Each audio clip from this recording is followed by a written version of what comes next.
Hello and welcome guys. Now in this video we will be learning about most powerful machine learning algorithm, that is support vector machines. Okay, so let's learn about it and let's grasp a deep understanding of how this algorithm is different from others. So support vector machine is a powerful supervised machine learning algorithm that can be used for both classification and regression tasks. So the main idea behind SVM is to find best possible hyperplane that separates the classes in the data by maximizing the margin between the support vector and the decision boundary that you see here actually. Okay, so in simple term, the support vector machine work by mapping the input data into high dimensional feature space. Then it tries to find a hyperplane, that is this hyperplane that best separate the classes. So the hyperplane that SVM tries to find is one of the uh, one of the reason it that maximize the margin between two closest data point from the different classes. Okay, so for these two classes, suppose first class is plus, another class is minus. Now you can see that this is the closest one and this is the closest one. In between them, it will find the margin between these two closest data point from two different classes. So these closest data point are called support vectors. So this plus sorry, this plus and then this minus is they are support vectors. Okay, in terms of support vector machine, they are the support vectors or you can say the closest point of different classes. Okay, this is what it tries to find. And then the margin, so margin is the difference between, so this is like a gap. Okay, this is the margin, you can say this particular space. So this is a margin, that is the distance between the hyperplane and the closest data point from two different classes. So maximizing the margin ensure that the hyperplane is as far away from the data point as possible, making it more robust to noise and outlier. However, in many cases, it is not possible to find hyperplane that can perfectly separate the classes. So in such cases, SVM allow for some misclassification error by introducing slack variable. So this variable allows some data point to be misclassified but penalize them for being on the wrong side of the hyperplane. Okay, so this point particularly will be misclassified. Okay, and you can see that this plus, or the closest point, that is this one for blue class and this one for the red class, they are support vectors. Now SVM can be extended for non-linear separable data by using the technique called kernel trick that we will be learning in coming slides. So the kernel trick map the input data into higher dimensional feature space where it is easier to find a hyperplane that separates the classes. So this is done by using non-linear function to transform the input data into higher dimensional space. So some of the popular kernel function used in SVM include linear, polynomial and radial basis function. Also sigmoid function. So overall SVM is a powerful and flexible algorithm that can be used for wide range of classification and regression tasks. It is particularly effective when we are dealing with high dimensional data and can handle non-linearly separable data by using kernel trick. Let's understand this algorithm key concept in more detail. So for that, let's remove all this. Okay, so first of all, support vector. What is support vector? So support vector that you see here actually, these to the closest point. Okay, so these are the data point that are closest to the decision boundary, or you can say hyperplane. Okay, so you can see this is a margin. This is a positive hyperplane, and this is the negative hyperplane. Okay, and this is the maximum margin hyperplane, the between one. So so the support vector are used to define the margin and are the critical to the SVM algorithm. So only the support vector are used to compute the hyperplane, and all other data point are ignored. So the support vector are typically located at the edge of the margin and they are used to maximize the margin distance. Next we have hyperplane. Okay, so hyperplane, or you can say the decision boundary that separates two classes in input space.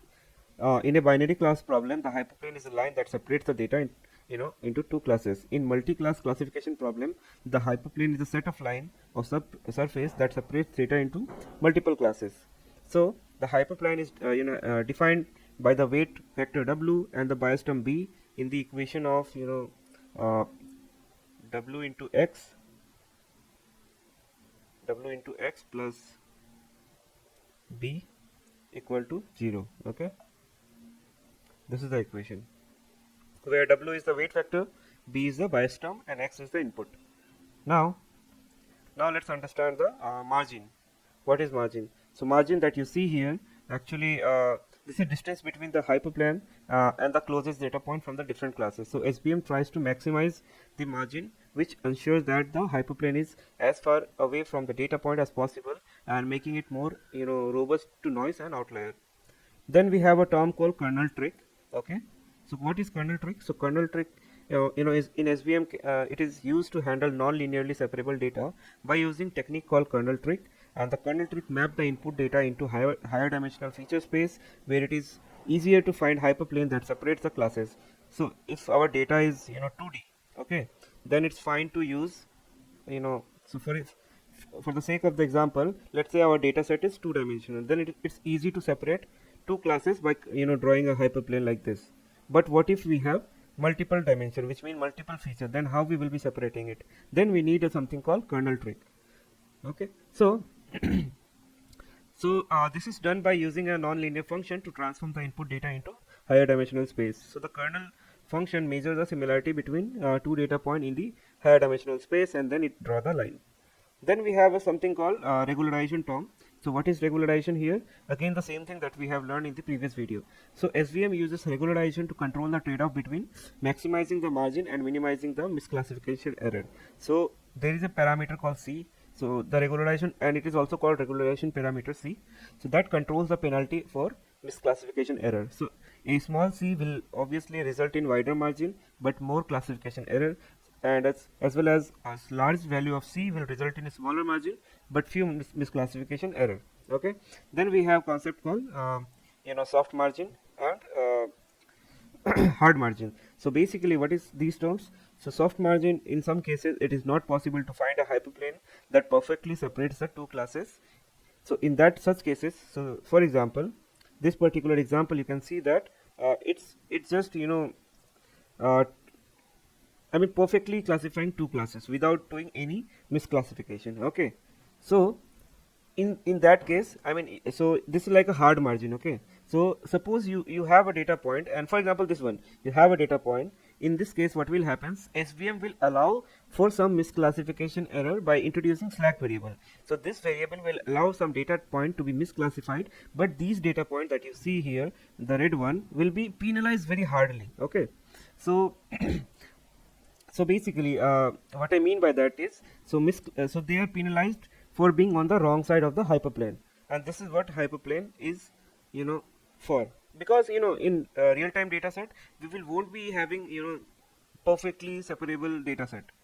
Some of the plus will be here, some of the plus will be here, but it will be very hard for us to draw a line between them that is perfectly separable, right? So in that case, soft margin allow us to do some misclassification, but we will penalize the those data point very hardly, so that model learn those you know uh, misclassified data points. So overall, this SVM is very powerful and flexible algorithm that can be used for wide range of classification and regression tasks. It is particularly effective when we are dealing with high dimensional data uh, and the data is not linearly separable. So the regularization parameter and the slack variable will allow SVM to flexibly make it robust and make it noise free and outlier free.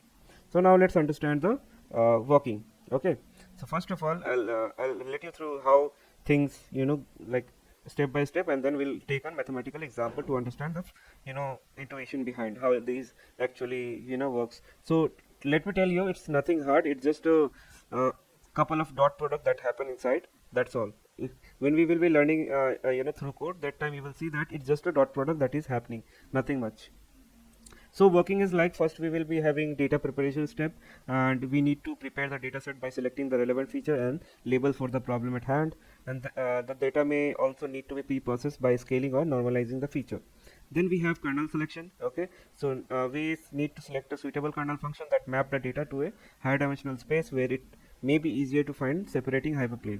So the choice of kernel function depend on the type of data and the problem being solved. Then we have a training phase. So the SVM algorithm then train on the dataset by finding the optimal separating hyperplane that maximize the margin between the classes. So this is done by solving a convex optimization problem that minimizes the classification error subject to constraint on the margin. Then we have support vector identification. So what this means is the SVM algorithm tries to identify the support vector which are data point that are lie closest to separating hyperplane. So these points are important because they define the decision boundary and determine the margin. Then we have model evaluation step. So in this step, once the model is trained, it is evaluated on the separate test data to estimate its performance. And then the evaluation metrics may be like accuracy, precision, recall, FN score, and ROC AUC score, among other, will be used to see the performance. Then we have prediction space. So finally, the trained SVM model can be used to make prediction on the new unseen data by computing the decision function based on the learned parameter and the kernel function.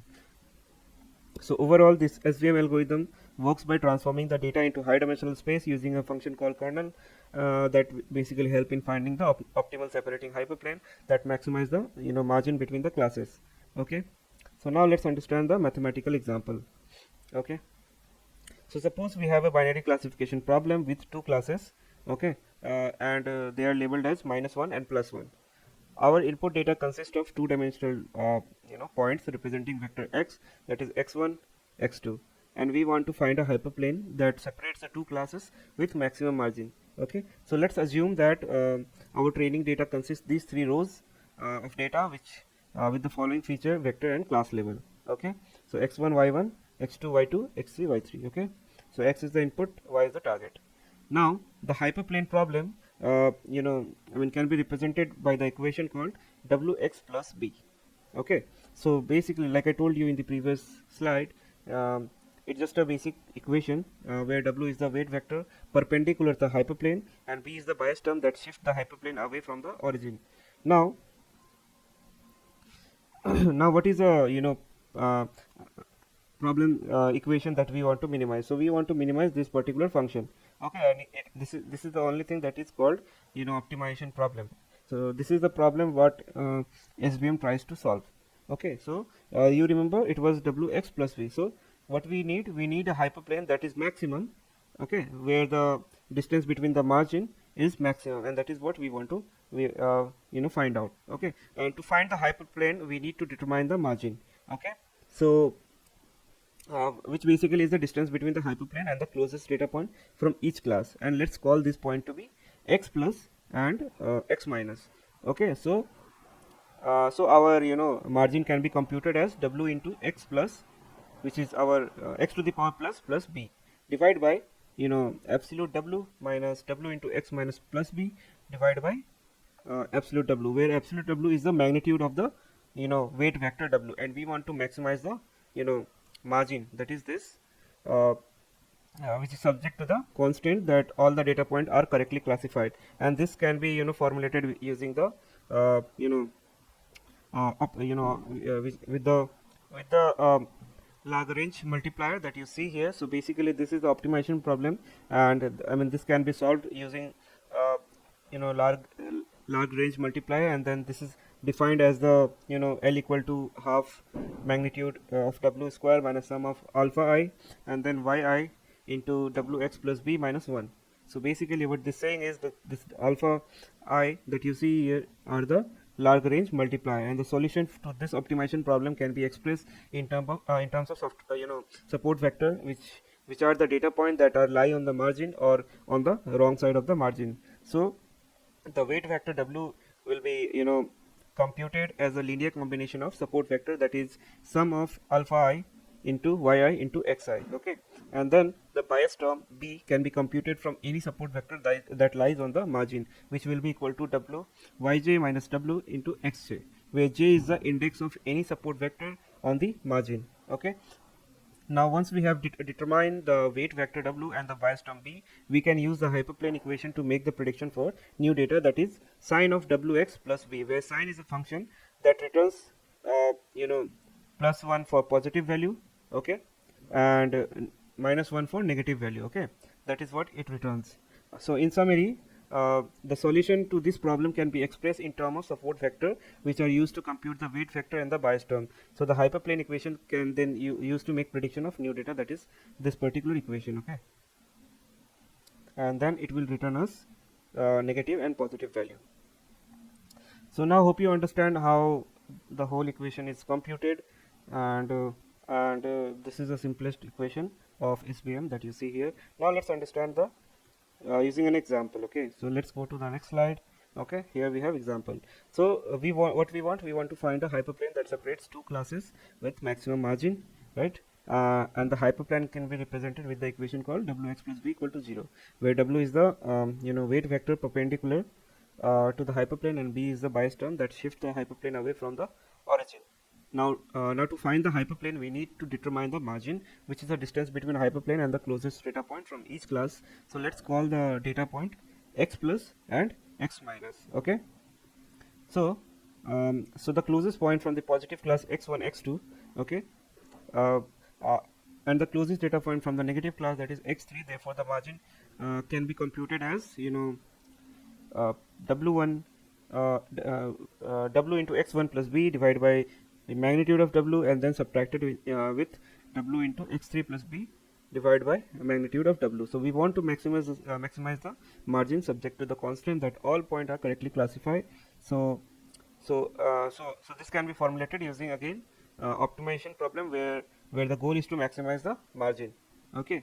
So where it is subject to yi into wx plus b greater than 1 for all the I. So plugging this value to to our data point, and we get the following set of constants, which is w into x1 plus b greater than equal to 1, then w into x2 plus b less than equal to -1, same for w into x3 plus b less than equal to -1. Okay, and then the optimization can be solved using Lagrange multiplier. So Lagrange can be defined as 1 by 2 into magnitude whole square minus sum of alpha I in bracket wi into yi plus b minus 1. Okay, so this is the Lagrange multiplier. So the solution to the optimization problem can be expressed in the terms of support vector. I mean, which are the data point that lies on the margin as well as or on the wrong side of the margin. So in this case, so x1, x3 are the support vector uh, that basically lies on the margin, and x2 is the support vector that lies on the wrong side of the margin. So the weight vector w can be computed as the linear combination of support vector. So it will be expressed as w into alpha 1 into y1 into x1 plus alpha 3 into y3 into x3. So the bias term b can be computed from any support vector that lies on the margin. So let's choose x1, and then it will be formulated as y1 minus w into x1, which will be 1 minus alpha 1 y1 x1 plus alpha 3 into y3 x3 into x1. Okay, so hope you understand how to formulate this equation, and how we came into this equation. So the Lagrange multiplier can be defined by solving the dual problem. In this case, the dual problem is a quadratic programming problem, and that can be solved using a solver. And the values for the Lagrange multiplier are: alpha 1 will be 0.25, alpha 2 0, and alpha 3 0.25. Okay, using this value of Lagrange multiplier, we can compute the weight vector w. Okay, so we'll feed the data into the previous formula. Okay, so let's feed the formula. So we have got 0.25 into 1, then we have 1 comma 2, that is y1 x1. Okay, and then we feed all the other values. Okay, and we got minus 0.25 comma minus 0.25. So I think,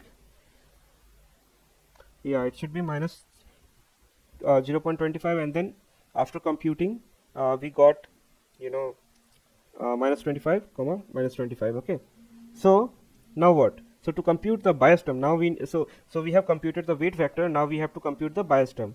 So for that we can choose any support vector that lies on the margin. So let's choose x1. Okay, so again the formula was y1 minus w into x1, which we will feed the value 1 minus 25 comma 25 into 1 comma 2, which will give us 1.5.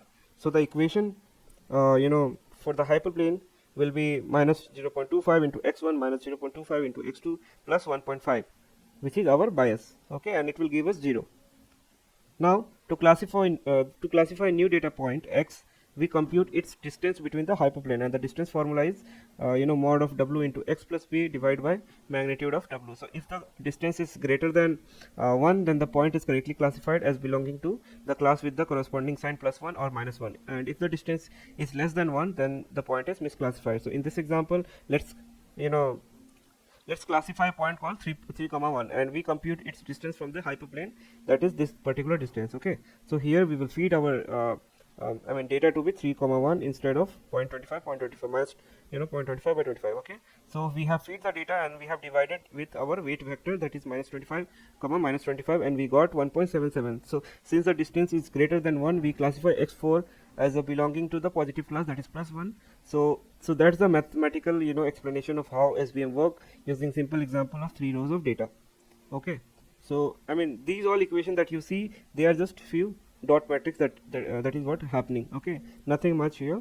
Okay, so that's all for this part. We have another example of SVM that we are solving mathematically, and let's understand how this example help us understand the key working of SVM. So let's say we have a data set of 3 rows, okay, and where each row represents a point in a two-dimensional space with two features. So our goal is to use SVM to find a decision boundary between two classes, where class 0 and class 1 are separated by a hyperplane. So first we select the relevant feature, okay, relevant feature, and label for the problem at hand. So in this case the feature are feature 1 and feature 2, and the labels are class 0 and class 1. So next we select a suitable kernel function that map the data into higher dimensional space, where it may be easier to find a separating hyperplane. So the popular kernel function for SVM is the radial basis function kernel. So this RBF kernel measures the similarity between two data points in higher dimensional space, and is defined as k comma k of xy with expression minus k gamma multiplied with magnitude of x minus y whole square. So where gamma is the hyperparameter that control the smoothness of decision boundary. So we apply RBF kernel to each of the data point in the data set to obtain a new set of feature in the higher dimensional space. So let's assume for now we choose the gamma equal to 1. Okay, so now the transform feature for the first row of 2 comma 3, okay, so you can say 2 comma 3 would be this way. So you will feed the x and y, okay, which will be equal to expression of minus 1, which is your gamma, and the x minus y. Okay, so in terms of our data, so 0 whole square plus 0 whole square, and it will give us 1. Same way we will do it for next row, then do it for next row, and this way we will get our value of our transform features. Similarly, the transform feature for second row we will be doing again. Okay, so for now it will be for 4 comma 1. Okay, so earlier it was for 2.3 with 2 comma 3 with other feature, and then now second row with other rows. Okay, and then third with other rows, and this way we will be finding all the transform feature for all the rows. Note that we have transformed the data into higher dimensional space, so that these value are the higher dimensional space values. Okay, where so these where each data point now has 3 features instead of 2. Okay, so these all are 3 features. Now this new feature are derived from the original feature using RBF kernel. So we applied the formula of RBF kernel, and we got the higher dimensional space feature. So now what we need to do is we have the we have already transformed the data into higher dimensional space. Now let's classify new data point. Okay, so let's move to the another slide. Okay, so now let's classify 3 comma 1. Okay, so basically so let's classify new point using SVM trained SVM model. So to classify we need to first transform it into same higher dimensional space using the same kernel function that we have used to transform the training data. So in this case we use radial basis function kernel, so we need to compute RBF kernel between the new point and each support vector. Okay, so suppose you have this data point for classification, you will be finding same way the value the 3 features. Okay, for this new data point also you will finding all the features. So you can see that you have 3 comma 1 here. Okay, and support vector 1 2 3. Okay, and this way you will feed the data into here, and it will give us expression minus 2, expression minus 13 by 8, and the minus 5, expression of minus 5. Next we need to compute the decision function that is fx for the new point using the learned weight and the bias, and the formula is sum of alpha I into yi and the new data point plus the bias term. Okay, so we'll feed the data which is that we have got for all the hyperparameters here. So we'll feed all the values, and we'll get the result. Okay, and after that, once we have got the results, since the sign is positive, okay, the new data point is predicted to be, in the positive class, that is +1. Therefore, the SVM model predict that the new point 3, 1, belongs to positive class. So this is how, uh, in the logic it works, but it will be so easier when we will be doing it with, Python. So basically, again, I have told you in the previous video also, this is nothing, just a few, dot product that is happening in between the, different hyperparameter.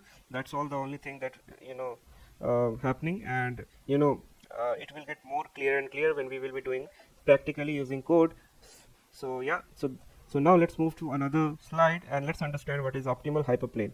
Okay, so to find the optimal hyperplane in a linearly separable dataset using SVM, we need to perform, uh, you know, some of the best practices. So first of all, we choose a suitable kernel function based on the nature of data, and then we define the optimization problem by formulating it, as a constant optimization problem. So the objective is to maximize the margin between two classes, subject to constraint that all the data points are correctly classified. And then we solve the optimization problem using the suitable algorithms such as quadratic programming. So we identify the support vector that you can see here, the pink one, the support vectors, which are the data points that lie closest to the hyperplane, and this point define the decision boundary to determine the margin. After that, we compute the parameters for the optimal hyperplane, including the weight and bias term that we have just done. You must have remembered. So if the data is not linearly separable, we can still use SVM by using kernel function that map the data into higher dimensional space, where it may be easier to find separating hyperplane, and this allows us to capture non-linear relationship between the feature and classify the data using a linear boundary into higher dimensional space. So the most common used kernel function for non-linear data is polynomial kernel and radial basis function and sigmoid kernel. So in this case, the optimal hyperplane is no longer a straight line, but a non-linear decision boundary that separates two classes. So the SVM algorithm finds the optimal hyperplane in the higher dimensional space by solving the optimization problem and defining the support vector. So the decision boundary can be computed using the learned parameter and the kernel function and used to classify new unseen data. So that is what that is how we find the optimal hyperplane. And now let's understand soft and hard margin. Okay, so now the soft margin and hard margin refer to flexibility of SVM in handling training data. So let's delve into each. So basically, in hard margin SVM, the algorithm is designed to fit the hyperplane with the maximum margin while ensuring that every data point is correctly classified and lies on the correct side of the decision boundary. The example, you can see that here there is no misclassification. So this type of SVM is sensitive to outlier and noise in the data. So if the data is not linearly separable and contain outlier, the hard margin SVM may fail to find a solution. So when to choose hard margin? So we should always use hard margin SVM when we are confident that our data is perfectly separable and does not contain any outlier or noise. And this will work well when you have clean data set and and we want our model to be simple and rigid model. Next we have is soft margin. So in soft margin SVM, the algorithm allow to have some misclassification and deviation from the strict margin constraint to achieve a more flexible and the robust model. That you can see that it has accepted some of the misclassification. The introduction of slack variable allows some data point to be on the wrong side of decision boundary or with the margin, so penalizing the misclassification. So soft margin SVM are more tolerant of noisy data and outliers. So when to choose soft margin? So use soft margin SVM when there is a noise in the data, or you can say when the data is not perfectly separable. So it is suitable when you want the model to have some degree of flexibility and are willing to accept the trade-off between a wider margin and some classification. So you can see that on hard margin, obviously this points cannot be put here. So what I mean is, basically you can see that the class 1 and class 2 is perfectly separable. In that case, hard margin is applied. When there is a misclassification and we have noise in the data, then we have to accept some of the misclassification so that our model is more robust and it can tolerate some level of outlier and noisy data, and that is what a good model look like. So the choice between soft margin and hard margin depend on the nature of data. If you are confident that your data is clean and perfectly separable, a hard margin SVM might be appropriate. However, in presence of noise or outlier, or if the data is not linearly separable, a soft margin SVM is usually a better choice as it provides more robust and generalizable solution. So hope this concept is clear, guys. Now let's understand the concept of kernels. Okay, so what kernel is basically? Okay, so let's understand. So SVM uses kernel to transform data into higher dimensional space. Okay, so where it is maybe easier to separate the classes, and here are some common techniques. So basically the base simplest kernel is called linear kernel. So the linear kernel is the simplest kernel, and it is used when the data is linearly separable. So it works by computing the dot product between each pair of feature vector. So this linear kernel is computationally efficient and can handle large data set with many features. Then we have polynomial kernel, and you can see the equation. This is how it known. So the polynomial kernel is used when the data is not linearly separable, and it works by computing the dot product of feature vector raised in a certain power. So the polynomial kernel can capture complex nonlinear relationship between features, but it is computationally more expensive than the linear kernel. Then we have RVF kernel. Okay, so the RVF kernel, also known as radial basis function, so is a popular kernel used in SVM. So it works by transforming data into infinite dimension space using Gaussian function. So the RVF kernel can capture complex nonlinear relationship between features, and computationally efficient for small to medium sized data set. However, it may suffer from overfitting on large data set. Then we have sigmoid kernel. So the sigmoid kernel is used for binary classification problem. So it works by transforming data using a sigmoid function. The sigmoid kernel is not as popular as the other kernel, and it is typically only used in the specific cases. Now, when to use which kernel? So it always depend on the nature of data and the problem at hand. So the common guideline will be like, we have to use linear kernel when the data is linearly separable. We have to use polynomial kernel when the data is not linearly separable, and there are some non-linear relationship between the features. So the degree of polynomial can be chosen using cross validation.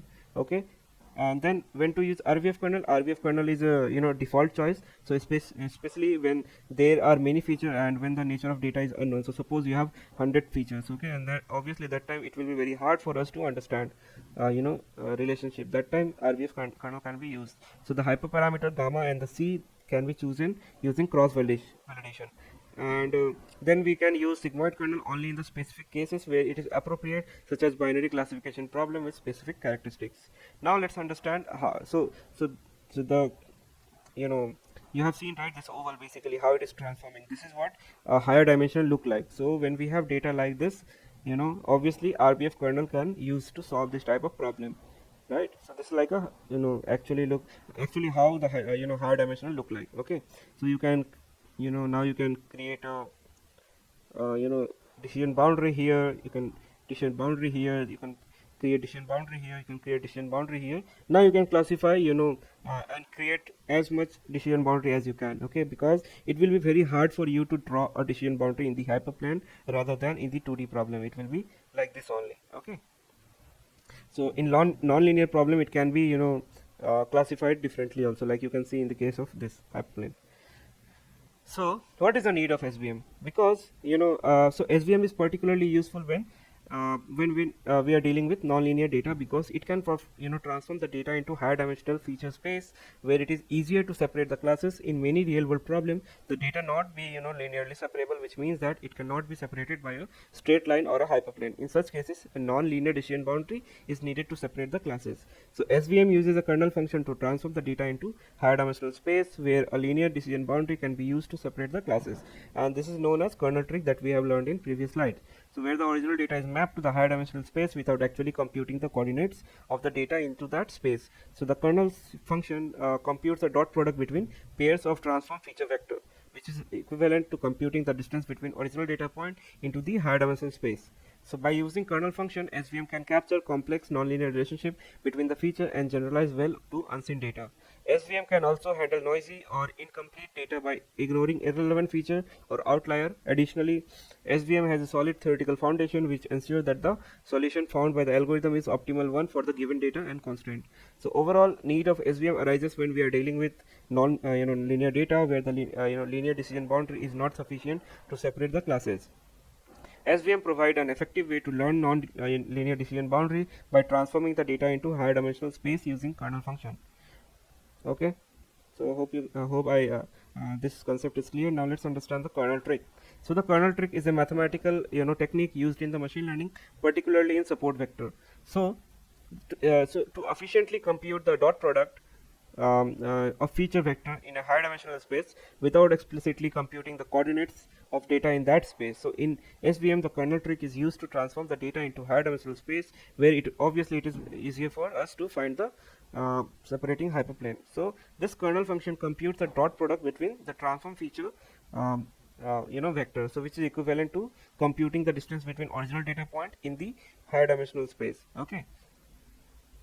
So how basically kernel trick works? So it works by selecting the kernel function that map the original data into higher dimensional space, and then it take two feature vector and then return their dot product in the higher dimensional space. So the dot product can be calculated without explicitly computing the coordinates in the data into the higher dimensional space.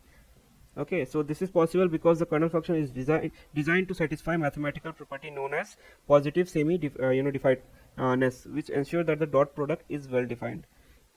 Now overall kernel trick is a popular technique that allow SVM to handle large and complex data set by transforming it to high dimensional space. Okay, so now let's understand the working of kernel with the help of one example. So let's say we have a data set with two features, okay, x and y, and we want to use SVM and radial basis function kernel to classify the data. So RBF kernel require transforming the data into high dimensional space where it can be separated by a hyperplane. So we can use the following function to transform the data, okay, which is basically z equal to expression of minus y, or you can say it's not y, it's the gamma, which is x square plus y square. So gamma is the parameter that controls the spread of kernel function. So imagine a new space, and we want for implementation of SVM kernel, what actually we have to do is so to implement this SVM kernel trick with this function, we would calculate the dot product between two data point A and B. So this is the formula that we will be applying, or you can apply this formula for getting the dot product that is used in SVM algorithm to compute the hyperplane and classify new data point by using the kernel trick. So we can separate non-linear separable data using linear classifier in the high dimensional space. Now in some cases the data point in the input space may not be separable by linear decision boundary or hyperplane. In other words, there may not exist a single line or plane that can perfectly separate the classes. In such cases, SVM can use the kernel trick to map the data into high dimensional feature space where linear decision boundary can be used to separate the classes. And the reason why this works is that higher dimensional feature space provide flexibility in finding the separating hyperplane. By mapping the input data into higher dimensional space, we can transform the data in a way that it make it easier to find the linear boundary that separates the classes. So in this new feature space, we can use the linear decision boundary to separate the classes even though original data was not linearly separable. So that is what how kernel trick help us. So you can see, right, so when we have higher dimensional space, we can easily classify the data points, and the yellow board that you see is the separating hyperplane. Okay, and when we have data in two dimensional, it is low dimension or 2D space, you can see that how complex it is to classify when we have data like this. All the other data point of other classes, let's say red classes, is around the green classes, and that time it will be very hard for us to classify. Now if we have higher dimension, then we can transform the data into higher dimension and create a hyperplane like this, and then it will help us separate the two classes in efficient way. Now let's understand the application of SVM. So SVM has a wide range of application in both classification and regression problem. So first is image classification. So SVM can be used to classify images based on their content. For example, SVM has been used for facial recognition, where the algorithm is trained to classify images of faces as belong to particular person or not. So another example is using SVM for object recognition in images, where the algorithm is trained to recognize specific objects such as car, animal, and building. Next we have text classification. So SVM can be used for text classification tasks such as sentiment analysis or spam detection. So in sentiment analysis, SVM can be used trained to classify text as positive, negative, or neutral based on their words and phrases used. So in spam detection, SVM can be trained to classify email as either spam or not spam based on their content. Then we have bioinformatics. So SVM has been used in informatics to classify protein based on their function, predicting gene expression level, and classify cancer patient based on genetic profiles. Then we have finance. So SVM can be used for predicting stock price, detecting fraudulent transaction, and credit scoring. So for example, SVM can be trained to classify a loan application as high risk or low risk based on applicant financial history and other factors. Then we have engineering. So SVM can be used for fault detection in mechanical problems or systems, such as predicting when a machine will fail based on the sensor data. Then SVM can also be used for anomaly detection in network traffic, such as detecting unusual pattern in the network traffic that may indicate a cyber attack. So overall, the SVM is a versatile algorithm that can be applied to many different type of problem in various domains. Now let's understand what are the disadvantages and advantages. So advantage. SVM is highly effective in high dimensional space. It works well when the number of feature is much greater than the number of samples. So making it excellent choice for dataset with large number of features. SVM can handle non-linear separable data, which means with the help of kernel trick to transform the data input data into high dimensional feature space, allowing it to handle non-linear separable data. Then it is robust to noise and outlier. So SVM try to maximize the margin between the decision boundary and the closest point from different classes. So this make it more robust to noise and outlier in the data. Then SVM has a good generalization performance. So it aimed to find the best possible hyperplane that separates the classes, making it less prone to overfitting. So SVM has solid theoretical foundation, which means that SVM is based on solid mathematical and statistical principle, making it reliable and well understood algorithm. Then what is the disadvantages? So SVM is sensitive to choice of kernel function. So the choice of kernel function can have a significant impact on the performance of SVM, and it can be difficult to choose the best kernel function for a particular problem. SVM can be computationally intensive, which means that it is expensive, especially when dealing with large dataset. So time and the memory requirement can be significant. Now SVM results are difficult and hard to interpret. So the decision boundary in the SVM is often complex and making it difficult to interpret the result or understand the relationship between input feature and the target variable. And SVM can be sensitive to choice of hyperparameters. So SVM has several hyperparameter, including the regularization parameter, the kernel function, and the kernel parameter. So the choice of hyperparameter can have significant impact on the performance. Then SVM has limited, scalability option. So it may not scale well on large data set due to high computational requirement, and this can limit its applicability to certain problem.